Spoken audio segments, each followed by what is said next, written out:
একাদশ শ্রেণীর বন্ধুরা, অবশ্যই তোমরা খুব ভালো আছো। তোমরা প্রত্যেকেই নতুন ক্লাসে ভর্তি হয়েছো এবং ক্লাসও তোমাদের শুরু হয়েছে। আর তোমরা প্রত্যেকেই জানো যে এবছর থেকে তোমাদের নতুন সিলেবাস এবং সেই নতুন সিলেবাস অনুযায়ী ক্লাস চলছে। এই নতুন সিলেবাসের বই এখনও বাজারে অ্যাভেলেবল নয়, ফলে তোমরা সবাই বই এখনও হয়তো কিনতে পারোনি। আর স্কুলে ক্লাস চলছে, তাতে তোমাদের একটু সমস্যা হচ্ছে। তো এই নতুন সিলেবাস অনুযায়ী আজকে তোমাদের ইতিহাসের ক্লাস নিয়ে আসলাম, যে ক্লাসটি একেবারে স্কুলের মতো করেই হবে এবং এরপরেও স্কুলের মতো করেই তোমাদের এই ক্লাসগুলি হবে। স্কুলে যেভাবে তোমাদের স্যাররা পড়াচ্ছে ঠিক সেইভাবেই ক্লাসটি হবে। আর এই বছর থেকেই তোমাদের সেমিস্টার সিস্টেম পরীক্ষা হবে। প্রথম ইউনিট টেস্টে টোটালটাই একেবারে শর্ট প্রশ্ন হবে এবং এই শর্ট প্রশ্নের জন্য তোমাদের শর্ট প্রশ্নগুলি খুঁটিয়ে খুঁটিয়ে ভালো করে পড়তে হবে। তো আজকে মূলত তোমাদের ইতিহাসের ক্লাস নিয়ে আসলাম, যেটি তোমাদের অত্যন্ত অবশ্যই কাজে লাগবে বা উপকারে আসবে।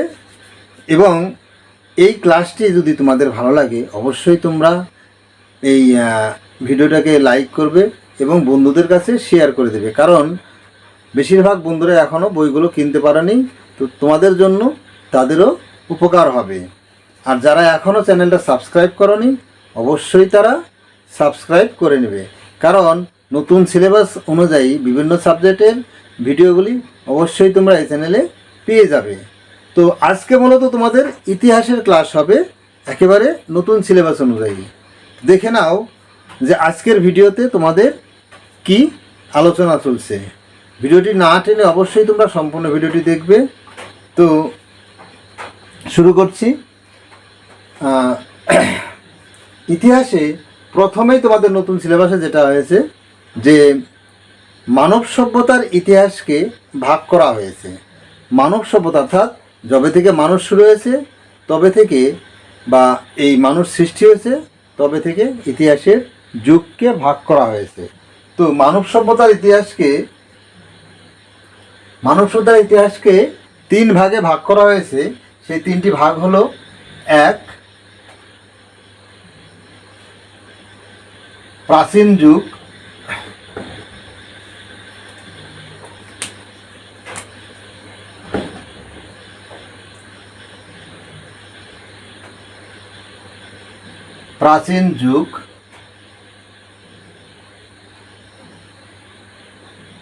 দুই, মধ্যযুগ;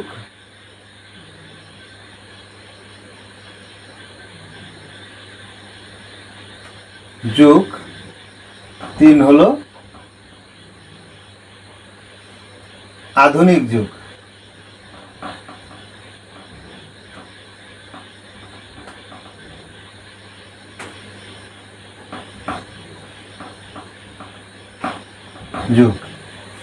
এই টোটাল তিন ভাগে, প্রাচীন যুগ, মধ্যযুগ, আধুনিক যুগ, এই তিন ভাগে মানব সভ্যতার ইতিহাসকে ভাগ করা হয়েছে। এই তিনটি যুগ পৃথিবীর সর্বত্র একই সঙ্গে আসেনি। তো এই তিনটি যুগের মধ্যে প্রাচীন যুগ এটা সর্বপ্রথম ইউরোপে এর আগে এসেছিল। তাই ইউরোপ থেকে একটু আলোচনা করে নিই, তোমাদের বোঝার সুবিধা হবে। তো কি, এই প্রাচীন যুগ ইউরোপে অতি প্রাচীন কাল থেকে 476 খ্রিস্টাব্দ পর্যন্ত সময়কালকে প্রাচীন যুগের বা প্রাচীন কালের সময়সীমা বলে ঐতিহাসিকগণ বা জ্ঞানীগুণী ব্যক্তিগণ দিক নির্দেশ করেছে।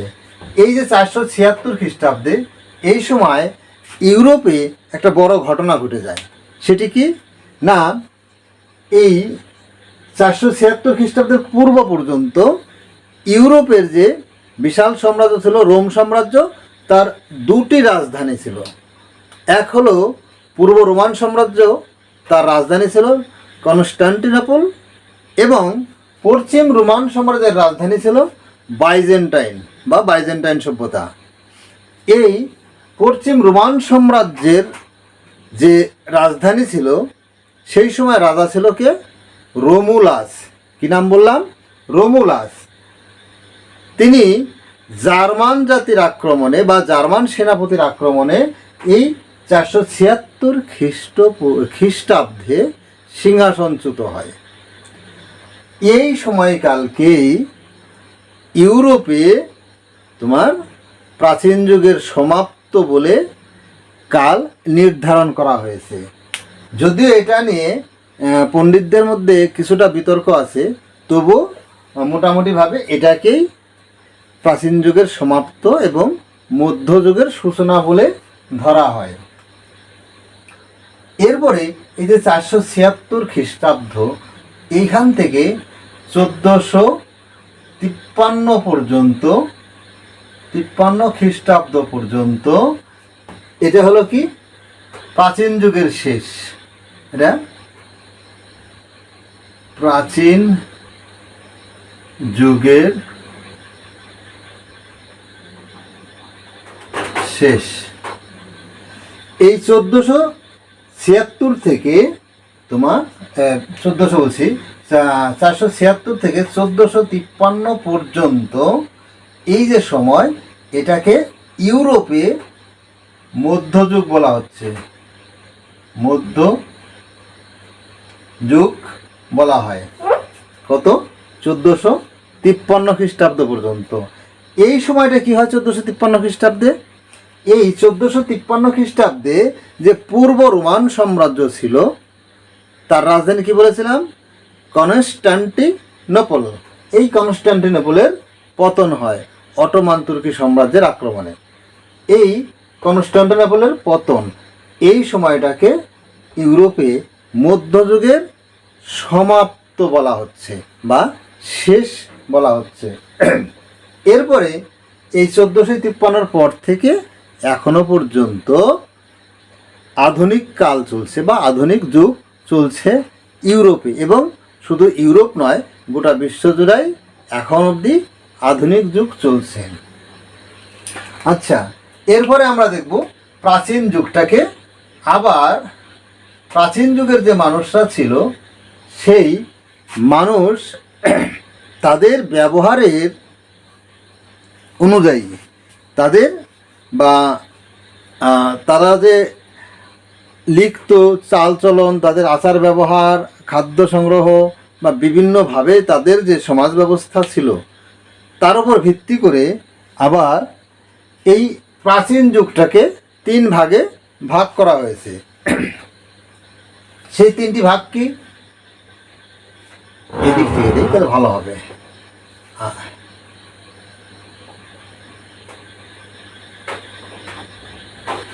এই প্রাচীন যুগকে আবার 3 ভাগে ভাগ করা হয়েছে। এক হলো প্রাগৈতিহাসিক যুগ। প্রাগৈতিহাসিক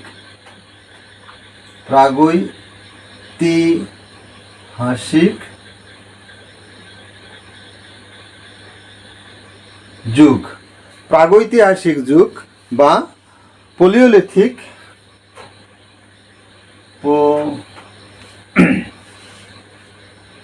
প্রিহিস্টোরিক এজ। প্রাগৈতিহাসিক যুগ বা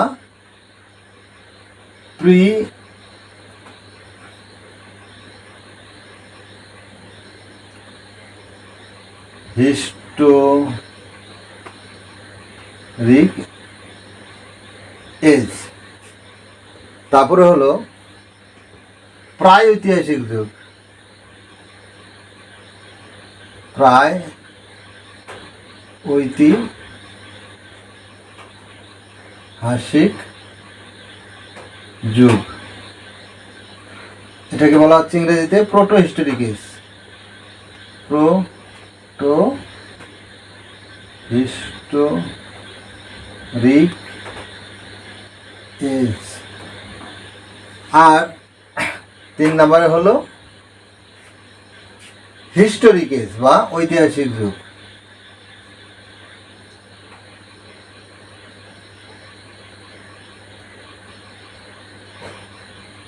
ঐতিহাসিক যুগ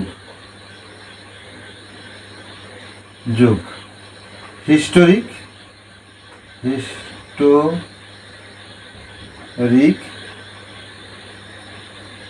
এজ। তাহলে কি প্রাচীন যুগকে আবার 3 ভাগে ভাগ করা হয়েছে।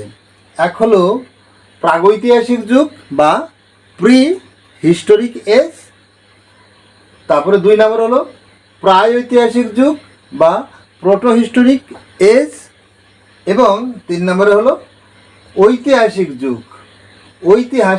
যুগ বা হিস্টোরিক এজ।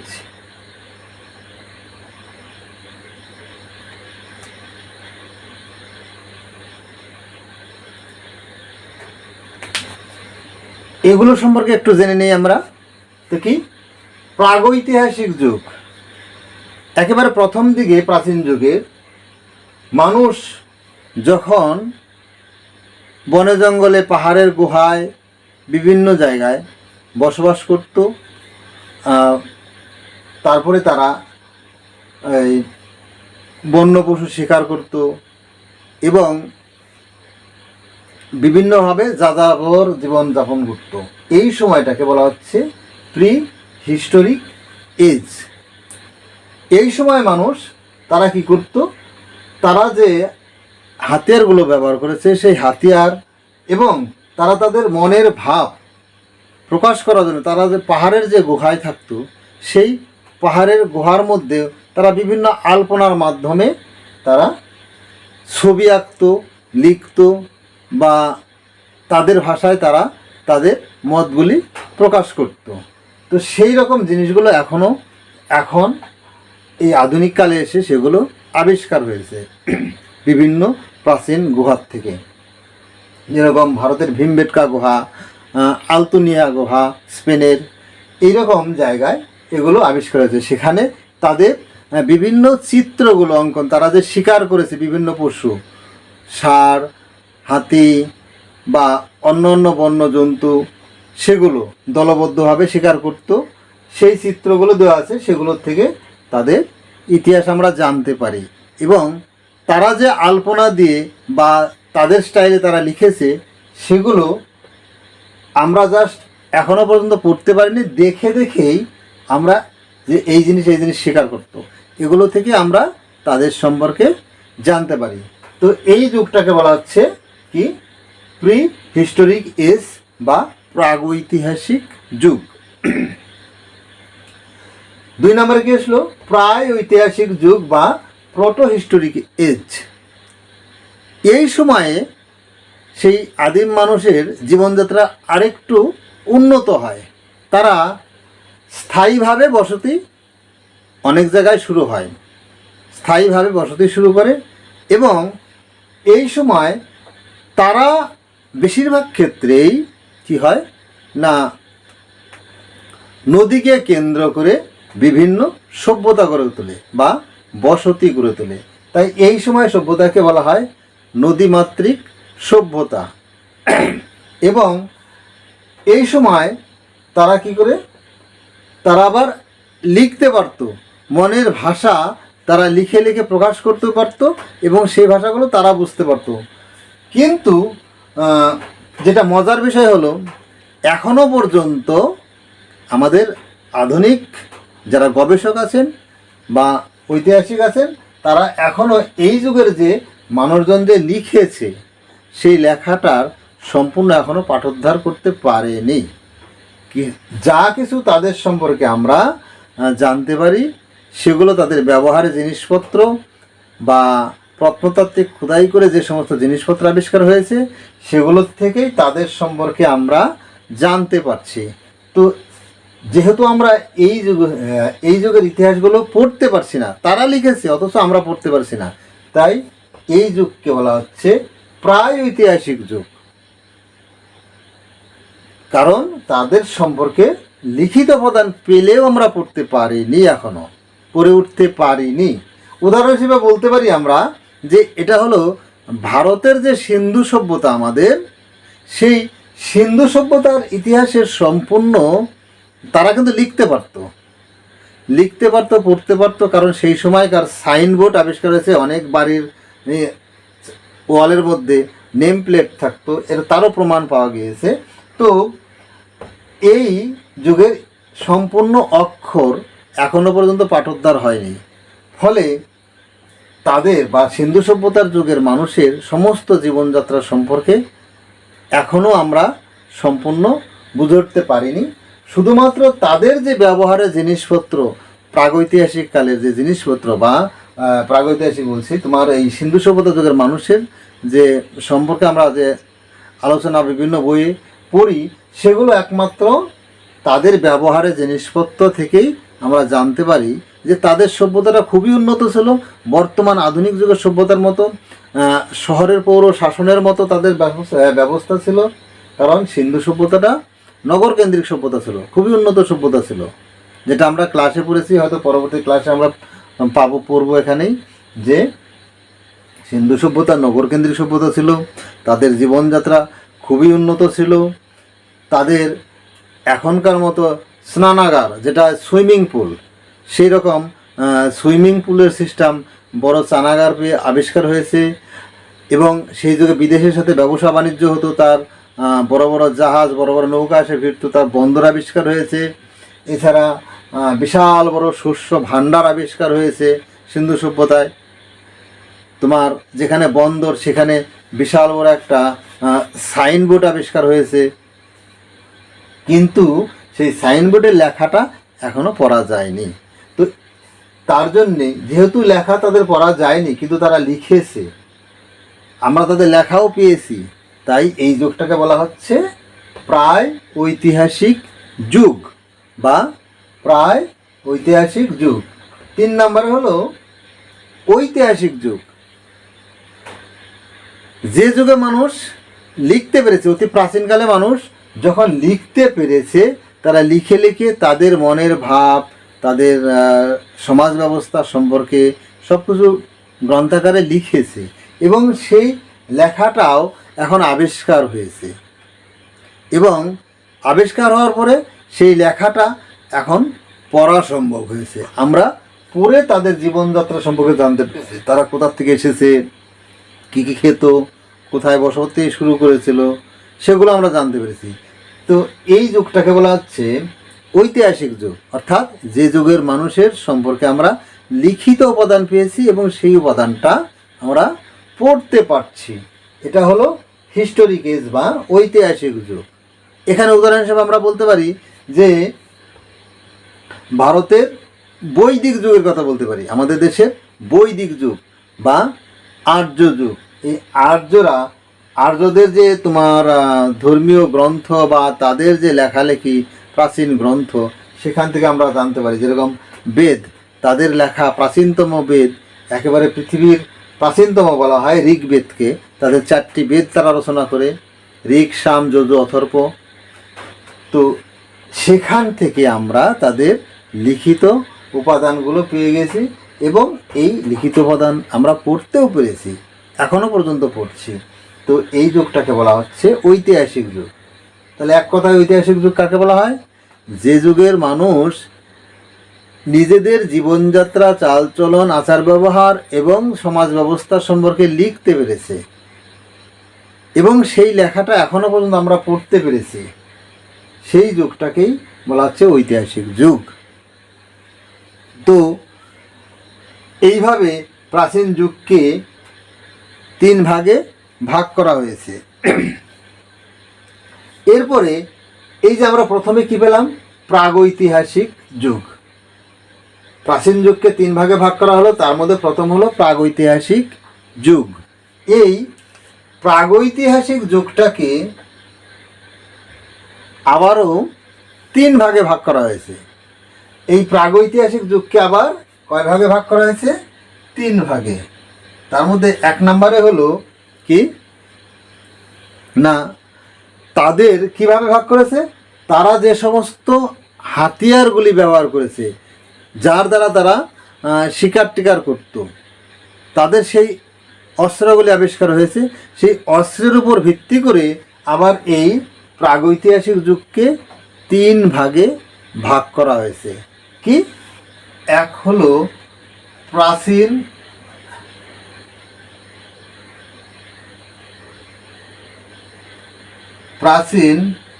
প্রস্তর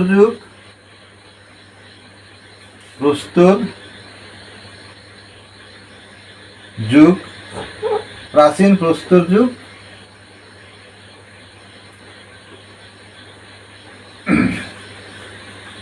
বা পলিওলিথিক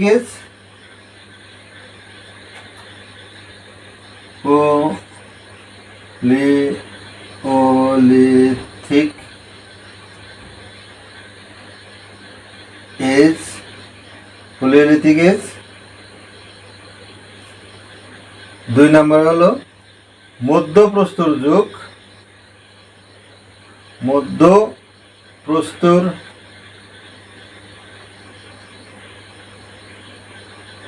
যুগ বা মেসোলিথিক এজ।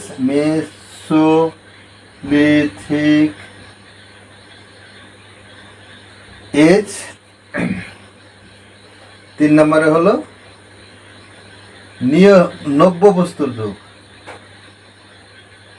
নব্যপ্রস্তর যুগ বা নিওলিথিক এজ।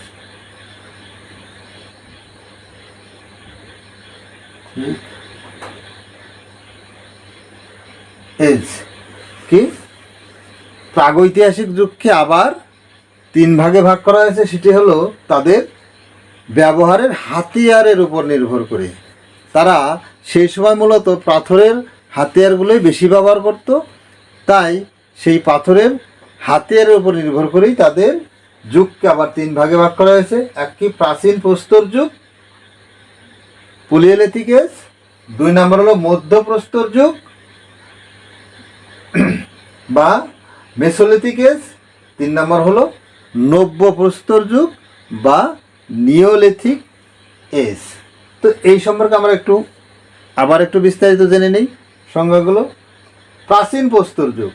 এই প্রাচীন প্রস্তর যুগের মানুষগুলি একেবারে শুরুতে তারা বনে বসবাস করত, দলবদ্ধভাবে থাকতো, পাহাড়ের গুহায় বসবাস করত। কিন্তু তাদের যে হাতিয়ারগুলো ছিল তার বেশিরভাগই ছিল পাথরের, সেই পাথরের হাতিয়ারগুলি একেবারে অনেকটা যেমনটাভাবে পাথর পাওয়া যেত ঠিক সেই পাথরটাকে তাদের ধরবার সুবিধা মতো একটু বড় সাইজ, একটু ছোটো সাইজ, মিডিয়াম, সেই রকম পাথর তারা ব্যবহার করত, যেগুলি তোমার কোনো সামনে পশু পেল সেটাকে দলবদ্ধভাবে তারা সেই পাথর দিয়ে অ্যাটাক করে, আক্রমণ করে সেগুলো দিয়ে তারা শিকার করত। এবং কোনোটা তারা নিজের ইচ্ছা মতো আবার ভেঙেও নিত, ভেঙে টুকরো করে সেগুলো দিয়ে আক্রমণ করত। তো সেগুলো বেশিরভাগই অমসৃণ, ভোঁতা এই রকম টাইপের ছিল এবং সাইজে অনেকটা বড় ছিল। তারা অতটা তোমার মসৃণ বা আরও উপযোগী করার কৌশলটা আয়ত্ত করতে পারেনি। তো এই যুগেরও পাথরগুলি যে আবিষ্কার হয়েছে বা হাতিয়ার আবিষ্কার হয়েছে তার উপর ভিত্তি করেই এই যুগটাকে বলা হচ্ছে কি? প্রাচীন প্রস্তর যুগ। এরপরে আসলো মধ্যপ্রস্তর যুগ। এই যুগের মানুষজন কি হলো? এদের তুলনায় অনেকটাই উন্নত হলো, তাদের বুদ্ধির আগের তুলনায় অনেকটাই বিকাশ হলো। তারা তাদের যে আগের হাতিয়ারগুলো, অস্ত্রগুলো, সেগুলোকে আরও কী করলো? উন্নত মানের করে ফেললো, ধরার মতো অনেকটা সুবিধে। এই সময় হাত কোটার পাথর দিয়ে, পাথর ভেঙে বা কোনো একটা গাছের ডাল ভেঙে সেগুলোর মধ্যে পাথরটাকে আটকে হাত কোটার করলো। এবং তারা কি করলো? কোথাও কোথাও স্থায়ী বসতিও তারা শুরু করলো এই সময়। এবং তারা অনেকে আবার চাষবাসও শুরু করে দিল। শিকারের পাশাপাশি তারা কি কী করতো, চাষবাসও শুরু করতো, কৃষিকাজেরও আবিষ্কার করে ফেলে। এই কৃষিকাজ, এখানে একটা জিনিস বলতে দ্বিধা নেই, বা কৃষিকাজ সর্বপ্রথম কারা, মেয়েরা কিন্তু শুরু করেছিল। পৃথিবীতে সবার আগে কৃষিকাজ শুরু করেছিল মেয়েরা। কারণ পুরুষেরা দলবদ্ধভাবে শিকারে যেত, শিকার করে বন থেকে ফলমূল বা কোনো পশু শিকার করে নিয়ে আসতো, সেগুলো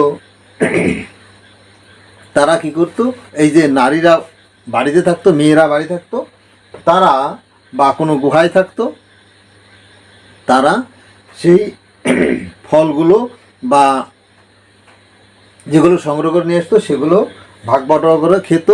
আর মহিলারাই প্রথম লক্ষ্য করেছিল যে কোনো ফল খেয়ে বীজ ফেলে দিলে সেখান থেকে আবার গাছ হয়ে যায়, এবং জল যদি মাঝে মাঝে দেওয়া হয় বা জল সেখানে ফেলতো, জল ফেললে দেখা গেলো যে গাছগুলি তাড়াতাড়ি বাড়ছে।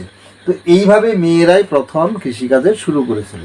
তো যাই হোক, এই যে মধ্যপ্রস্তর যুগ, এই যুগের মানুষের বেশিরভাগই হাতিয়ার ছিল পাথরের, কিন্তু আগের তুলনায় এই পাথরগুলি ছিল অনেক মসৃণ এবং উন্নত টাইপের। পাথরগুলিকে ভেঙে হাতকুটার বা কাস্তে, আমাদের কাস্তে বা হাসুয়া যেরকম আছে এইরকম আকারে ধারালো অস্ত্র তারা বানাতো, যেগুলো দিয়ে তারা শিকার করতো। আবার মাথা শুষ্লো করে গাছের ডালের সাথে বেঁধে তারা কি করতো, বর্ষা আকারে বানাতো। এগুলো এই যুগের মধ্যে তোমার এই যুগের কিছু পাথর আবিষ্কার হয়েছে, কেন্দ্র আবিষ্কার হয়েছে পৃথিবী দ্বারা। তো এই যুগটাকে বলা হচ্ছে মধ্যপ্রস্তর যুগ। এরপরে নব্যপ্রস্তর যুগ। এই নব্যপ্রস্তর যুগ অর্থাৎ উপরের যে দুটি যুগ, মধ্যপ্রস্তর যুগ বা প্রাচীন প্রস্তর যুগ, তাদের তুলনায় আরও উন্নত। এই সময় তারা কি বললাম যে স্থায়ীভাবে বসতি শুরু করে, এবং এই মধ্যপ্রস্তর যুগে তারা কি করে, নদীমাতৃক সভ্যতা গড়ে তোলে। যে সভ্যতার আগেই আমরা বললাম যে আমাদের ভারতের সিন্ধু সভ্যতাটা এই নব্যপ্রস্তর যুগের সভ্যতা। এই সময় স্থায়ীভাবে বসবাস শুরু করে, নদীকে কেন্দ্র করে কৃষিকাজ শুরু করে, এবং উন্নত জীবনযাত্রা তারা শুরু করে। উন্নত জীবনযাত্রা, একেবারে আধুনিকের মতো উন্নত জীবনযাত্রা শুরু করে। এই যুগে কি হয়, তারা পুরাতন যে তাদের পূর্বপুরুষ থেকে চলে আসা তাদের হাতিয়ারগুলি ব্যবহার, যে পাথর দিয়ে তাদের যে বিভিন্ন দৈনন্দিন জীবনের কাজ বা অস্ত্র বা ওজন মাপার বাটখারা, এগুলো তারা ছাড়তে পারেনি। তারা এই পাথর দিয়েই সেগুলো বেশি ব্যবহার করত। এইরকম সিন্ধু সভ্যতার যুগের প্রচুর ছোট বড় সাইজের বিভিন্ন পাথর আবিষ্কার হয়েছে, যেগুলি মনে করা হয় যেগুলি তাদের কি ওজনের জন্য ব্যবহার করা হতো। যে তারা ব্যবসা বাণিজ্য করত, ওজনের জন্য পাথর ব্যবহার করত। কিন্তু সিন্ধু সভ্যতা যে সমস্ত এলাকা দিয়ে যে কেন্দ্রগুলি আবিষ্কার হয়েছে, পাথরগুলি যেখানে পাওয়া আছে, সেই জায়গাতে এই পাথরগুলি ছিল না, দূর থেকে পাথরগুলি সংগ্রহ করা হয়েছে, অনেক দূর দূর থেকে। তো এর থেকে অনুমান করা হয় যে এই যুগে পাথরের ব্যবহার তারা করত, কিন্তু পাথরগুলো ছিল মসৃণ, ধারালো, সূক্ষ্ম, পাথরের সুন্দর সুন্দর অস্ত্র এই সময়কার আবিষ্কার হয়েছে। পাথর দিয়ে বিভিন্ন ডিজাইনের বিভিন্ন কিছু বানানো হতো, সেগুলো আবিষ্কার হয়েছে সিন্ধু সভ্যতার যুগে বা অন্য অন্য জায়গায়। তো এইভাবে এই প্রাচীন যুগকে আবার ভাগ করা হয়েছে কি না তিনটি ভাগে। প্রাগৈতিহাসিক যুগকে প্রাচীন প্রস্তর যুগ, মধ্যপ্রস্তর যুগ আর নব্য প্রস্তর যুগ, এই তিন ভাগে ভাগ করা হয়েছে। এই যে আমরা প্রাচীন প্রস্তর যুগ পড়লাম, এই প্রাচীন প্রস্তর যুগকে আবারও তিন ভাগে ভাগ করা হয়েছে সুবিধার্থে। অর্থাৎ এই সময় যে এই যে প্রাচীন প্রস্তর যুগটা, এইটাকে আবার তিন ভাগে ভাগ করা হয়েছে। এক হলো আদি প্রস্তর যুগ, এক আদি প্রস্তুর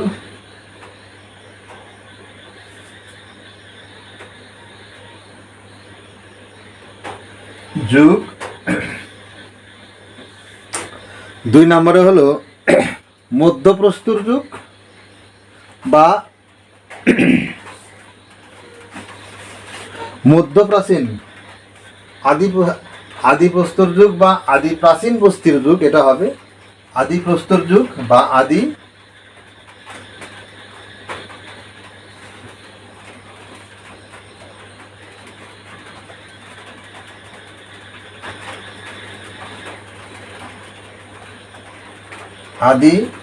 প্রাচীন প্রস্তর যুগ।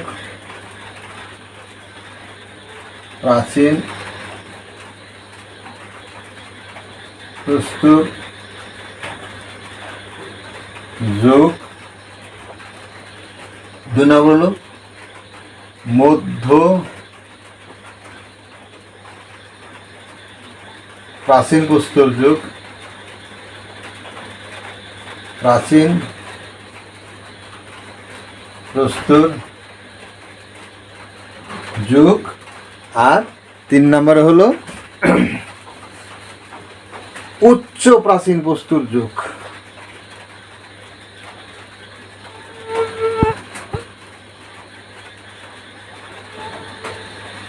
উচ্চ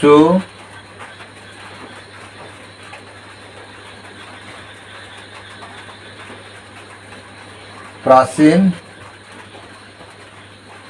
প্রস্তর যুগ।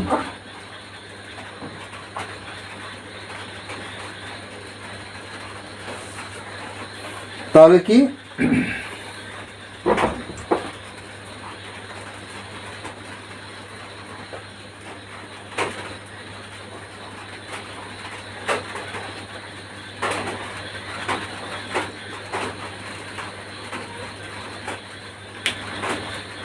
প্রাচীন প্রস্তর যুগকে আবার 3 ভাগে ভাগ করা হয়েছে। এক হলো আদি প্রাচীন প্রস্তর যুগ, এটাকে নিম্ন প্রাচীন প্রস্তর যুগ এটাও বলা হয়।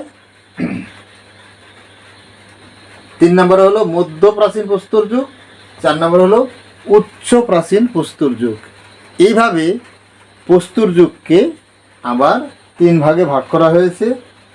এই সময়টাকে অর্থাৎ এই যে যুগ পরিবর্তন বা যুগের ভাগ, এইভাবে ইতিহাসে প্রাচীন যুগকে বারবার করে ভাগ করে আমাদের সামনে তুলে ধরা হয়েছে, যাতে আমরা সেই সময়কার মানুষ সম্পর্কে বিস্তারিত ভালোভাবে জানতে পারি।